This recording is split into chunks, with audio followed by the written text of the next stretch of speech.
నియోజకవర్గంలోని విపరీతమైన ఫీజులు వసూలు చేస్తారు. అంటే పుస్తకాలు ఒక 500 రూపాయలు ఉన్న పుస్తకాలని వాళ్ళు 10,000 రూపాయల వరకు వసూలు చేస్తారు. అదేవిధంగా ఫీజు ₹1,00,000 వరకు ఉన్నాయి. మరి పిల్లలు తల్లిదండ్రులు ఏ విధంగా పెట్టుకుంటారండి? అంటే ప్రభుత్వమే ఏం చెప్పింది ఎన్నికల్లో, మేము ఒక నియంత్రణ చట్టాన్ని తీసుకొస్తామన్నాం. ఓ చట్టం ఏమి లేదు, ఫీజుల నియంత్రణ చట్టం లేదు.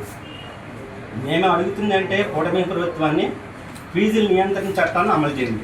గతంలో జగన్మోహన్ రెడ్డి టైంలో ఫీజుల నియంత్రణ చట్టం అనేది ఒకటి తెచ్చారు, దాన్ని కూడా ఈ ప్రభుత్వం అమలు చేస్తుంది. దాని మీద మీరు ఏంటంటే యూనిఫామ్ ఫీజులు, పుస్తకాల ఫీజులు అన్నీ పెరిగిపోయినాయి, పెంచేశారు. అంటే ఇప్పుడు తల్లిదండ్రుల రక్తాన్ని కార్పొరేట్ విద్యా సంస్థలు, ప్రైవేట్ విద్యా సంస్థలు దోచుకుంటాయి. మీరు కట్టడి చేయాలి. విద్యాశాఖ అధికారులుగా మీ బాధ్యత ఉంది, ప్రభుత్వం బాధ్యత ఉంది.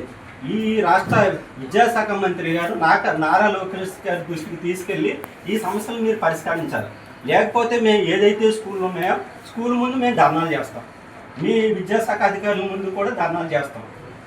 తగ్గించాలా ఫీజుల్ని, తగ్గించాలి 10% ఫీజులను, తగ్గించాలి ఫీజులను, రద్దు చేయాలి కార్పొరేట్ ప్రైవేట్ స్కూళ్ళను, రద్దు చేయాలి కార్పొరేట్ ప్రైవేట్ స్కూళ్ళను, తగ్గించాలా ఫీజులను, అధిక ఫీజులను, తల్లిదండ్రులు మోసం చేస్తున్న కార్పొరేట్ ప్రైవేట్ స్కూళ్ళను అరికట్టాలా ఫీజులను, 10% ఫీజులను, తల్లిదండ్రుల దగ్గర నుంచి వసూలు చేస్తున్న ఫీజులను తగ్గించాలా ఫీజులను, అమలు చేయాలి ఫీజుల నియంత్రణ చట్టాన్ని, అమలు చేయాలి ఫీజుల నియంత్రణ చట్టాన్ని, అమలు చేయాలి ఫీజుల నియంత్రణ చట్టాన్ని, అమలు చేయాలి ఫీజుల నియంత్రణ చట్టాన్ని.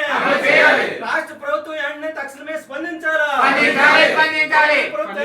స్పందించాలా కూటమి ప్రభుత్వం, కూటమి ప్రభుత్వం అధిక శాతం ఫీజులను, కార్పొరేట్ ప్రైవేట్ విద్యా సంస్థల ఫీజులను, ఫీజుల దోపిడీని, ఫీజుల దోపిడీని, ఫీజుల దోపిడీని అరికట్టాలి, ఫీజుల దోపిడీని.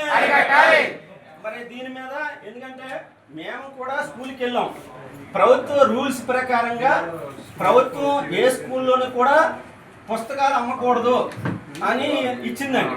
వాళ్ళ జీవోలు ఇచ్చారు. ఏ స్కూలు కూడా ఏ కాలేజీ కూడా పుస్తకాలే పాఠశాలలో అమ్మేసుకుంటున్నారు, స్కూల్లో అమ్మేసుకుంటున్నారండి. ఎందుకంటే మీరు విద్యాశాఖ అధికారులు, ఇక్కడ డిఓయూ గారు ఉన్నారు, జిల్లా అధికారులు ఉన్నారు, యంత్రాంగం కూడా వాళ్ళ దృష్టికి తీసుకెళ్ళండి. ఫీజులు కనీసం ఎంత దారుణం అంటే వాళ్ళు ఈ సంవత్సరమే 5,000, 10,000 వరకు పెంచేసుకున్నారు. అంటే సామాన్యులు ఏదో కార్పొరేట్ ప్రైవేట్ విద్యా సంస్థలు ఏదో జాయిన్ అవుతాము, మా పిల్లలు ఏదో విధంగా, ఎందుకంటే గవర్నమెంట్ స్కూల్లో పరిస్థితులు బాగోలేక తల్లిదండ్రులు జాయిన్ చేస్తారు. అదొకటి ఐఐటి ఐటీల పేరుతో, వాళ్ళ కోచింగ్ సెంటర్ పేరుతో అదే విధంగా వాళ్ళే హాస్టల్ ఏర్పాటు చేస్తున్నారు. ఈ మొత్తం కూడా అంటే ఏంటంటే మొత్తం అన్ని చోట్ల కూడా విద్య అనేది ఒక వ్యాపారం అయిపోయింది. అది అందరికి తెలిసిన విషయమే. దీని మీద ప్రభుత్వాలు స్పందించాలి, విద్యాశాఖ అధికారులు స్పందించాలి. ఎందుకంటే విద్యాశాఖ అధికారులు మొదలు ఉంటే వాళ్ళ దోపిడీ యథాతథంగా కొనసాగుతుంది. మీరు చూడండి, వెళ్ళి ఎక్కడికైనా వెళ్ళాలంటే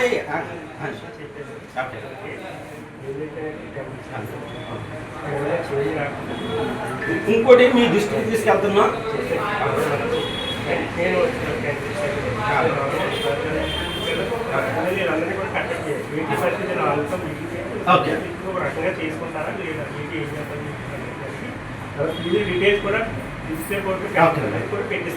వాళ్ళు ఏంటంటే బోర్డులో ఫీజులు పెడుతున్నారు, కానీ అధిక శాతం వసూలు చేస్తున్నారు. ఎందుకంటే పెట్టేది అంటే ఎందుకంటే చాలా విపరీతమైన ఫీజులు ఆల్రెడీ తల్లిదండ్రుల దగ్గర నుంచి వసూలు చేసేసుకున్నారు, ఆల్రెడీ తల్లిదండ్రులు వసూలు చేసేసుకున్నారు. దాని మీద దృష్టి పెట్టి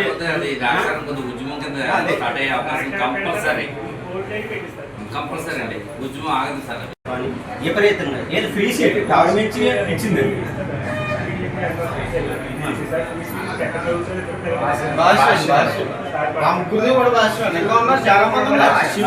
ఆయన శ్రీ చైతన్య అండి, తర్వాత వివేకానంద, మోడరన్ మొత్తం కార్పొరేట్ ప్రైవేట్ విద్యా సంస్థలు చదువుతున్నారు.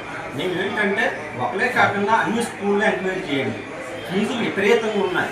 ఏం కొనాలన్నా చాలా ఇబ్బంది అయిపోతుంది. ఇచ్చినవి కాకుండా మళ్ళీ బయట నుంచి కొనుక్కోమంటున్నారు. అదర్ యాక్టివిటీస్ అంటున్నారు మళ్ళీ. అవి కట్టకపోతే మళ్ళీ ఈ ఏదో చెప్పనంటున్నారు. అబాకసు ఇవన్నీ చెప్పమంటున్నారు. ఒకసారి అందరినీ పిలిచి విద్యా సంస్థలు అన్ని పిలిచి మమ్మల్ని రమ్మంటే మేము కూడా వస్తాం.